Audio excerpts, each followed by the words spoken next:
Hey there. You want to know how all these different Microsoft changes could actually impact your partnership status? Well, in today's episode, we are going to go over the Microsoft CSP changes that are definitely coming out. They're super relevant and they're super timely. We also want to talk about moving from potentially being a direct partner with Microsoft to an indirect provider, such as Pax8. Lastly, now, you could be with a current indirect provider that might not be actually making the cut. What can Pax8 do to support you? Stay tuned.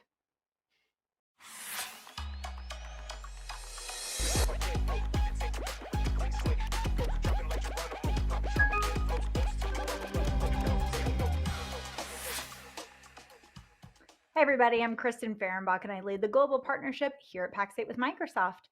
Thank you so much for tuning in to Technically Unraveled, where we talk about Azure, Microsoft, AI, cybersecurity, you name it, you will find it here. But it's not only technically unraveled from our amazing Pax8 Studios team. You also have other shows such as The Game. You also have Academy Live. So this is the part of the episode where I'm going to encourage you to like, share, and subscribe because these hosts work really hard to bring you the most up-to-date content. So please make sure you check it out. On today's episode, I'm super excited to bring on a guest, and it might be his first time, but I can guarantee you it won't be his last. Chris Sharp is joining us today. Hey How are there, you Kristen. doing? How are you? I'm doing Oh, well. I'm good. Yeah. I'm good. Man, we've got you across the world. So thank you so much for making time. So tell us who you are. What do you do here at Pax8? And where's that accent from? Yeah, okay. All right. Well, firstly, let's start. I'm in the future. I'm in Australia, so I'm 17 hours ahead of you guys. So I can tell you what the weather's going to be like. It's going to be a little bit colder than it is today, right? When you wake up tomorrow, you're going to be cooler, right? Excellent. Um, where's the accent from? Obviously, Australia. Although I lived for 20 years before I moved back to Australia with Pax8 in Singapore. So the accent has become just a little bit confused. Right now, what's my job? I have the wonderful opportunity of being corporate senior vice president for business development for Pax8. You probably are thinking, what does that mean? It means I get to go out and work with partners and with vendors and look for new opportunities. Look for ways that we can bring them into the Pax8 ecosystem. Look for ways that we can help people to grow and really look at the opportunities that there might be for them and us together. Well, I think that we've got a really big opportunity out in front of us that we get to work super closely on. And there's a lot of changes that are coming to the CSP program, and CSP is a cloud solution provider. So, as we look at some of these changes that are happening in the CSP program, can you just kind of give us a bit of an overview? And what does that mean for partners that are buying through the channel versus direct? Yeah, sure. You know what? The CSP program has changed a lot and it continues to change. Microsoft has really been pushing hard over the last number of years to make CSP the hero SKU. And they've started to think about how do we make sure that the SMB and indeed the mid market company is covered by the right products. Now, what they want to do is they want to make sure that the right partners are being taken care of within the channel. And so they're looking to reduce some of the partners that they are dealing with directly and move them out to indirect providers, organizations like Pax8, who have shown over the last number of years the amount of effort that we put in to helping to drive the growth of the CSP channel. So that impacts on a number of different levels, doesn't it, Kristen? It impacts people who currently have a direct relationship with Microsoft.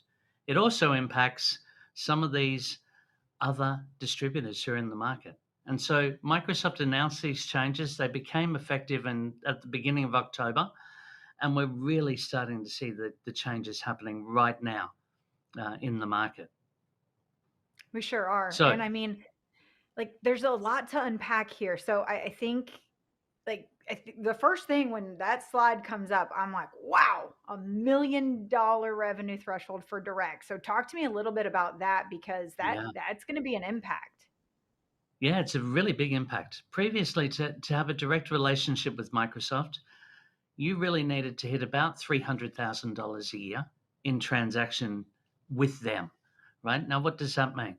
That means that you had a product or service that you were taking out to market that embedded some Microsoft technology, and you had a solution designation. You were valuable to them on a certain product. Now, your value hasn't diminished.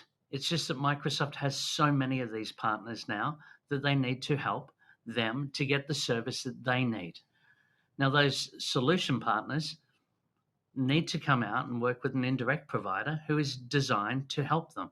So, going from 300,000 to a million really means that we might see upwards of two-thirds of these partners having to find a new home or moving over to these indirect providers. People, as I said before, like Pax8. All right.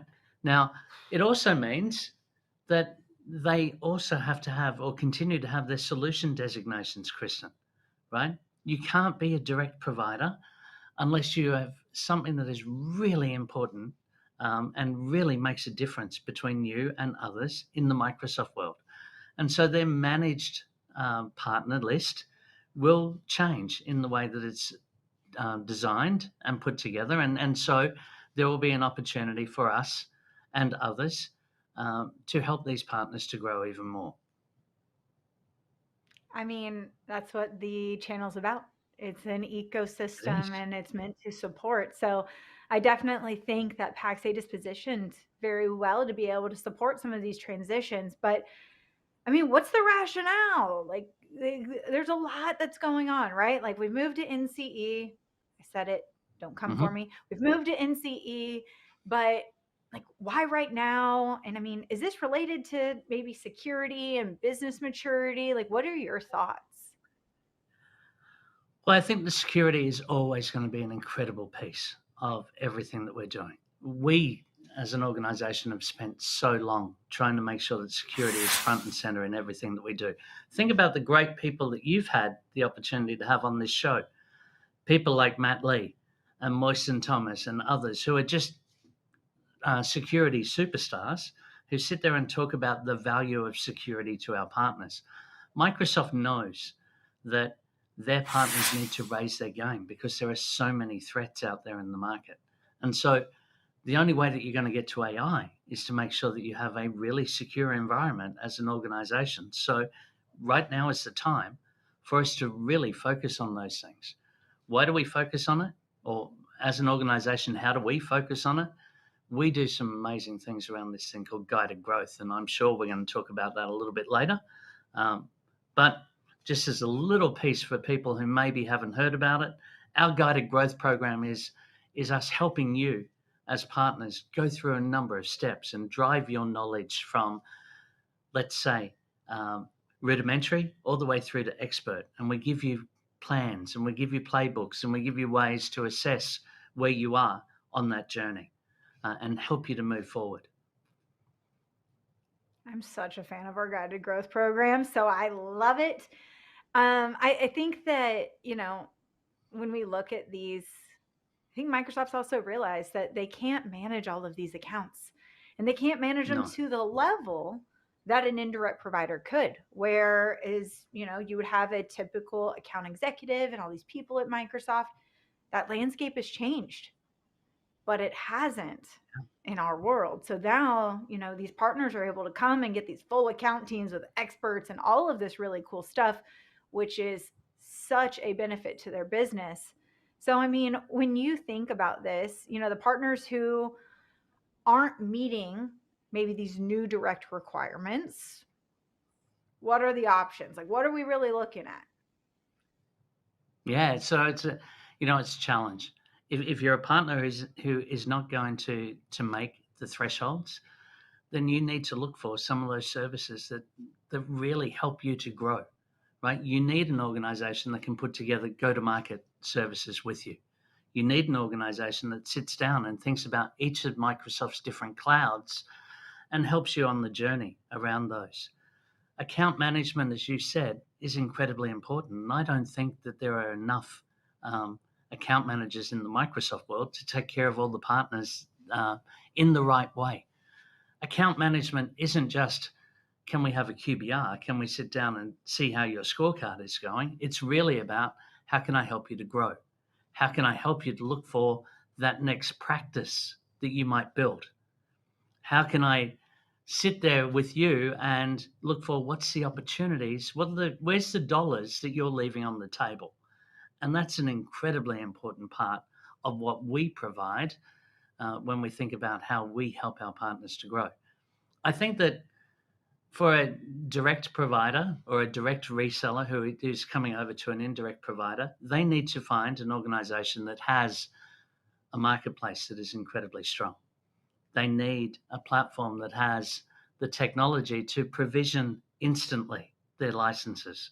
And then they also need not just account management, but technical support that is at a level where, for the most part, the support tickets are being closed in house, right? They're not being escalated back to a vendor. That's an incredibly important piece. And it's all about speed, and it's all about taking care of our customers, our end user customer, and making sure that they're getting what they need. And I think that if you've got an indirect provider in behind you who has that capability of really making sure that support is done quickly for you, helps you to grow your market presence, helps you to drive your new opportunities around building new practices, wow, that's the right thing for somebody to really latch onto.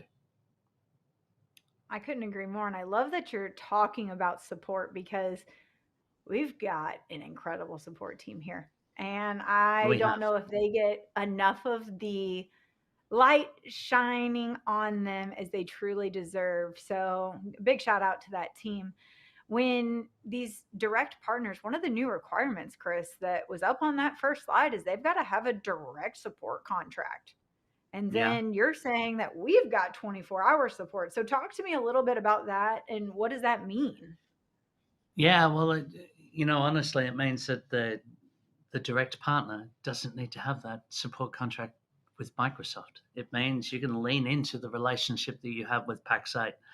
I think our support is probably second to none.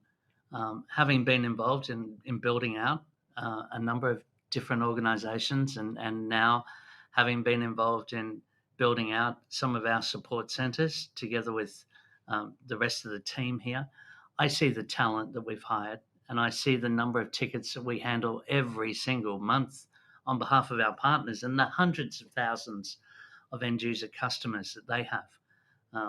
And the fact that we're solving them so quickly, right, makes me really proud of that 200 plus people who work in that support team. They're incredible at what they do. I love it. I love shining the light on some awesome teams that maybe don't get to be, Yeah. all of that love sometimes. So we got to share it when we can. So, all right, Chris, let's say that there's a partner, they're direct. They're like, all right, Hmm. maybe I'm interested.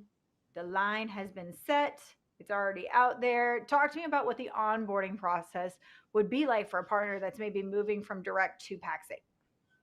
Yeah. Look, this is the exciting thing. I think that every partner is treated with white gloves, right? To me, that's incredibly important. When we bring somebody on at Pax8, there are phone calls between them and their account manager.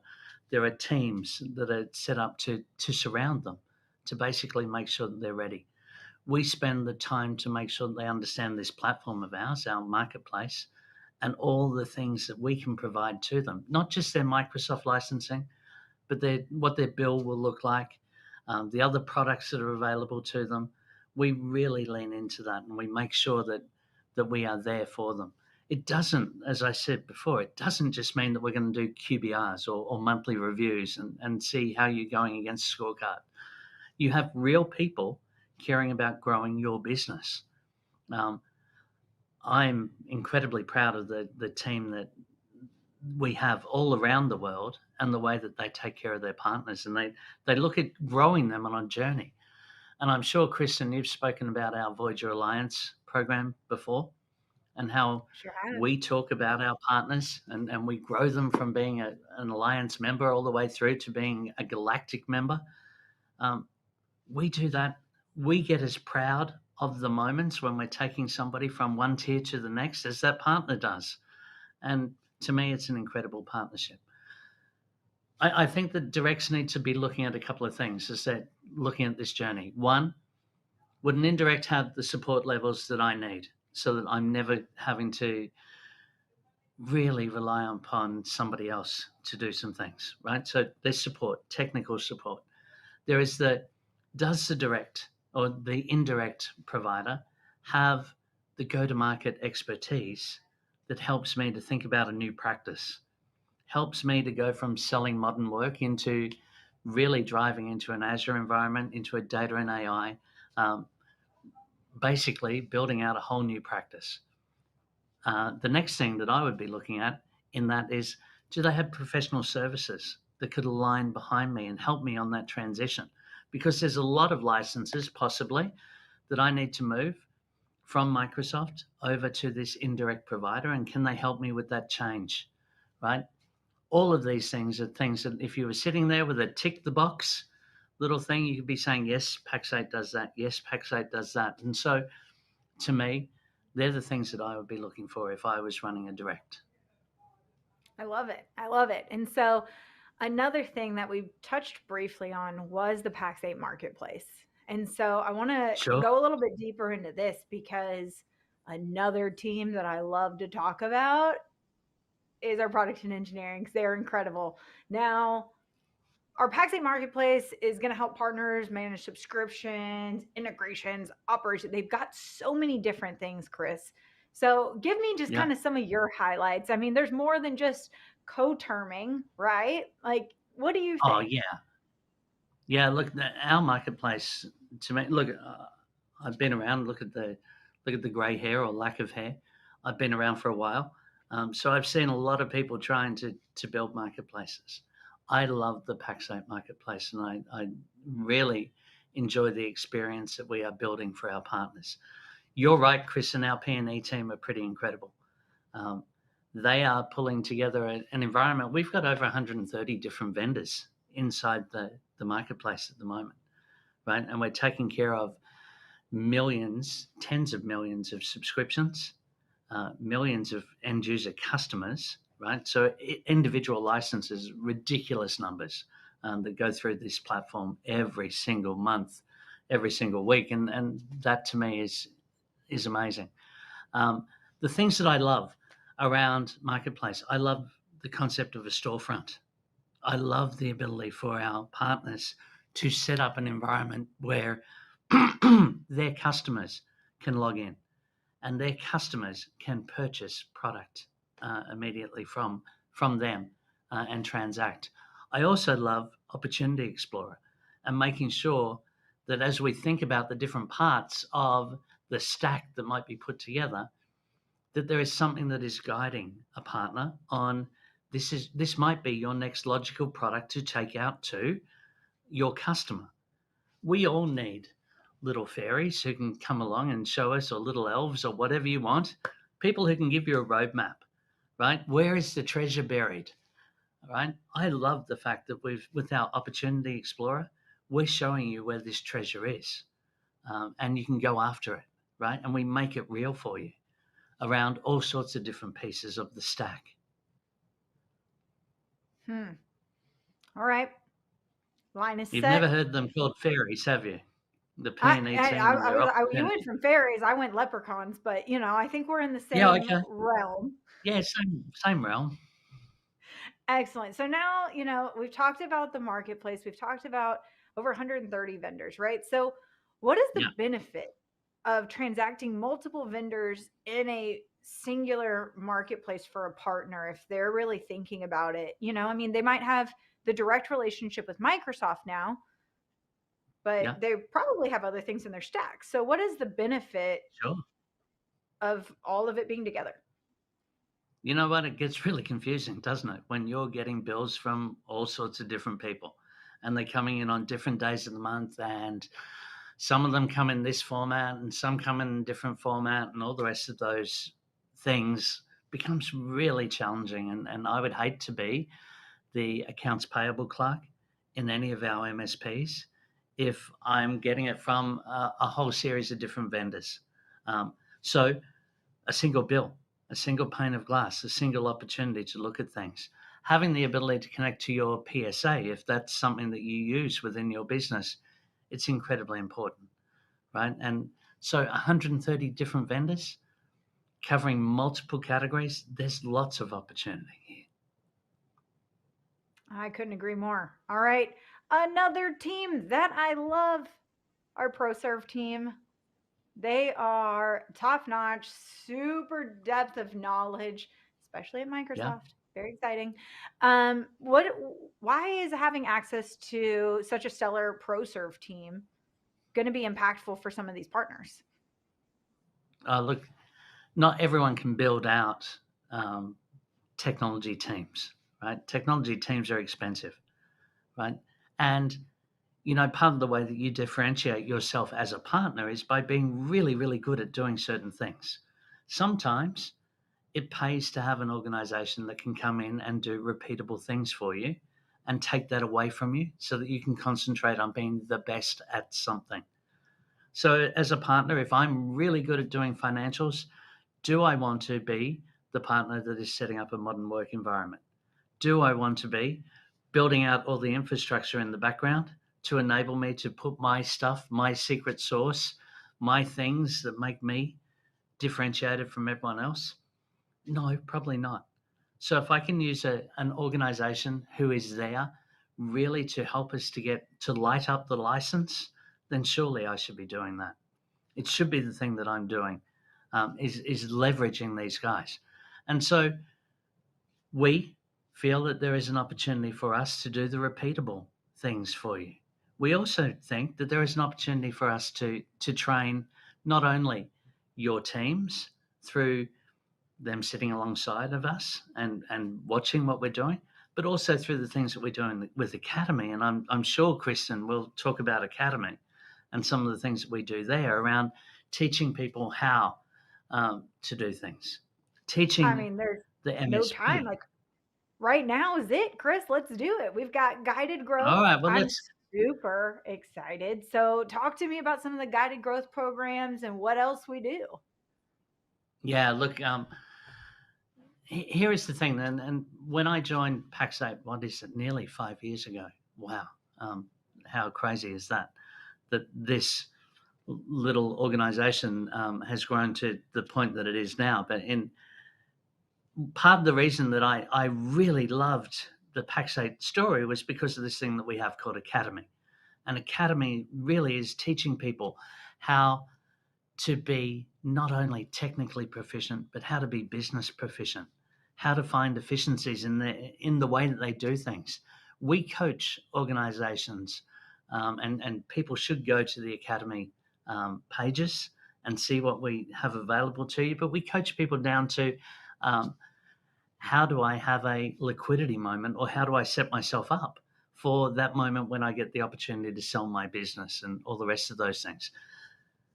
But that's one end of the spectrum. The other piece is that we help people on what we call a guided growth journey. And we touched on that a couple of times. We just launched Guided Growth One Cloud, which I think is pretty cool. But we've had guided growth in market for a little while now. And let me talk about one that I think is incredibly important. It's called Guided Growth Security. And I think that underpins everything. So, guided growth security really is about understanding where you are on your journey, going through an assessment, and then having this roadmap, again, where the treasure is lying, that helps you as a partner to grow into those things. Now, it might mean that I need to implement different parts, different services, different technology. I could use the ProServe team to help me to do that. Or I can just sit here and I can learn it myself through doing courseware together with our academy team. Or I could do it through one on one coaching that enables me to go down that path. So, guided growth for security, guided growth data and AI, guided growth one cloud, These are all things that we bring out to our partners. And again, to go back to what we were talking about earlier, Kristen, the thing about why would a direct come to us? If somebody's laying all these things out for you and helping you on that journey, I think it's going to save you a lot of time, right? We all say these pithy things like time is money, but my gosh, it really is. And if I can utilize somebody else's expertise to take me to a whole new level faster, that's got to be of value to me. 100%.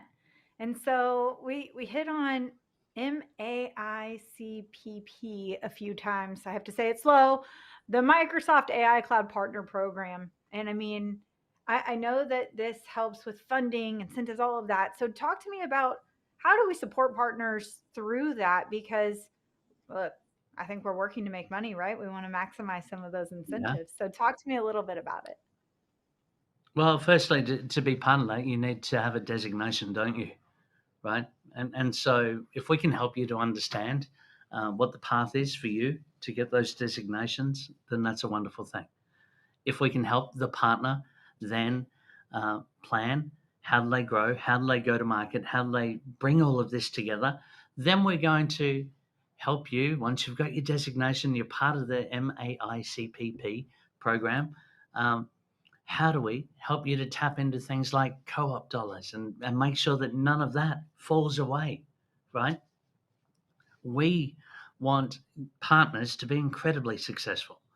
We want to help them to look for that next customer and find the way that they're going to grow. And I think that by us focusing on how do we get you trained up, how do we get you ready for your new practice, that's the way that we're going to help them to grow. I love it. We've talked a lot about direct to indirect, but Chris, I think that there's going to be some other partners that are out there. They very Yeah, well could be with an indirect provider already. They might not be making the 30 million. That indirect provider might not be able to have a passing security score. There's a lot that goes yeah, into it. So yeah. if I am a partner with an indirect provider that might not make that cut, what can Pax8 do to support them? Yeah, again, one of the things that you should be doing is you should be reaching out to the Pax8 account teams. You should be leaning in and seeing if there is somebody local that you can talk to in your market. You should be attending things like our boot camps and our mission briefings and really connecting with the Pax8 team because we are here to make sure that there is no Microsoft partner left behind. Honestly, we want to make sure that they all have somewhere where they can come and work and drive their business for the future. I think that the things that we spoke about earlier around having an account team that's going to surround them, having the technical people that are going to be there with them, and then having people who care about how do I help you grow your go to market are incredibly important. And unfortunately, yes, there will be some people who will be impacted by these changes because it's not just happening to directs, it is happening to indirect providers.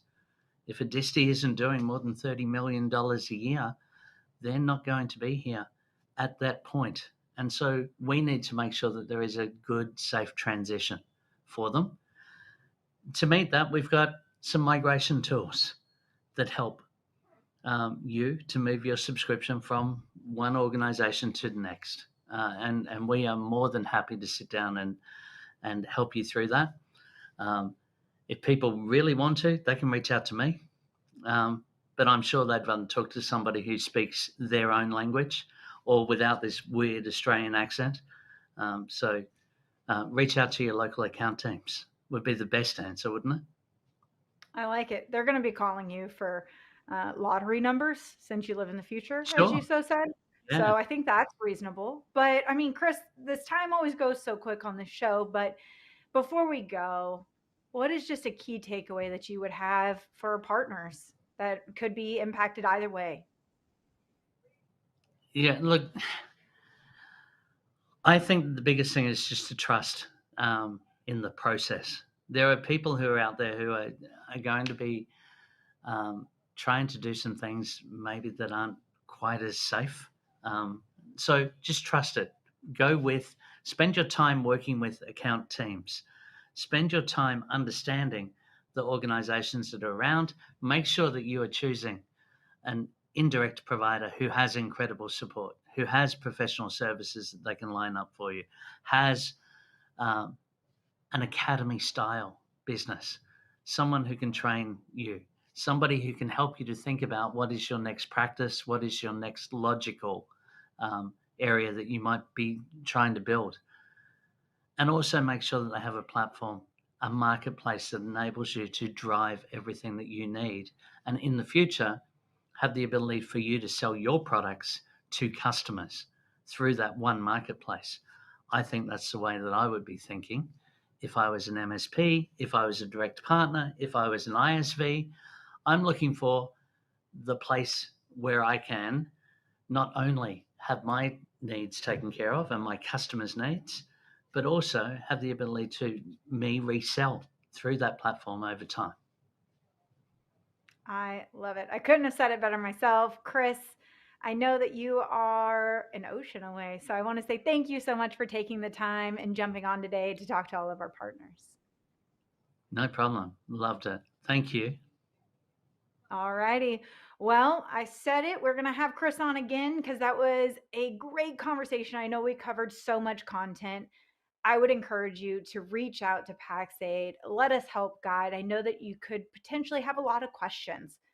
That is what our account teams are here for. So it wouldn't be a Technically Unraveled without a co-pilot tip of the week. So let's check it out.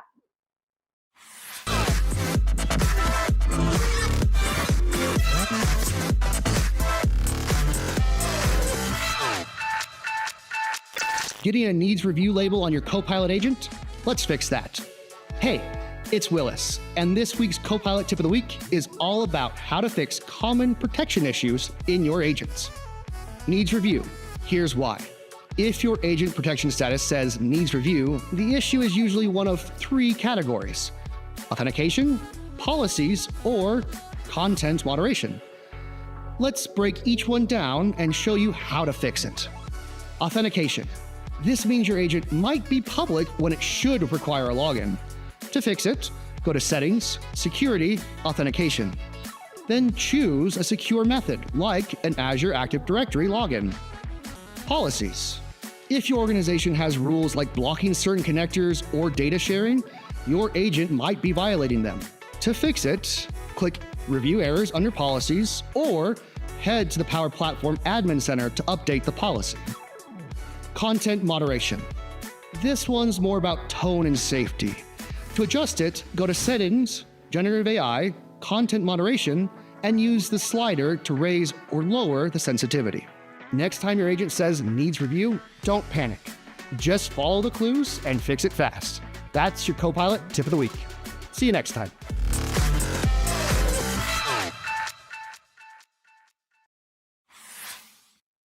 Well, thank you so much, Willis. You got to check out our new studio at the Pax8 headquarters there. And a big shout out to Chris Sharp. Thank you so much both for your time today. Look, I said it before. I'm going to say it again. Make sure you like, share, and subscribe because we are going to be at Microsoft Ignite. We're going to do a full recap. You don't want to miss out. We'll see you there.